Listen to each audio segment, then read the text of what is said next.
Nagulat ang lahat sa isang Filipino homegrown player sa Filipino-American Nation Select. Ang player na ito na ating pag-uusapan sa videong ito ay si Miguel Palangka. Si Miguel Palangka nga mga kabas ay may height na 6'7" na forward sa nasabing school. Kung dati nga ay may Carl Tamayo at Kevin Kiambao mga kabas ang NU, ngayon naman ay may Jedrick Solomon at Miguel Palangka.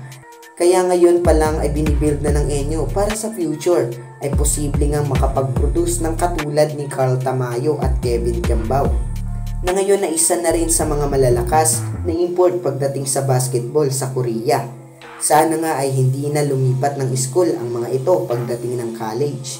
Kung ating tingnan ang galawan ni Miguel Palangka ay meron nga itong athleticism na kayang makipagsabayan sa mga katapatan niya na Phil-Am, kasama si Kalim Harris na nawala sa depensa. At sa pagkakataon nga yan mga kabas, si Miguel Palangka din ay kayang sumapalpal kapag ito ay nasa ilalim.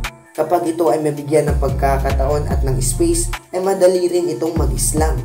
Ngayon pa lang mga kabas ay makikita na natin na may future talaga ang batang ito.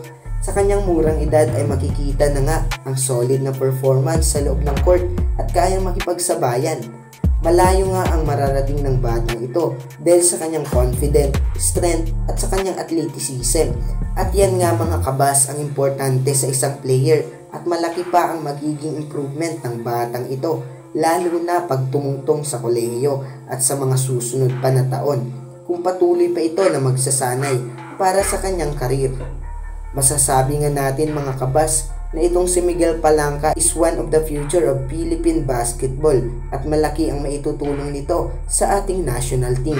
Patuloy nga nating suportahan mga kabas ang kanyang journey sa paglalaro ng basketball at sana mapansin din ito ng SBP at magamit ang skill ng batang ito para sa ating national team.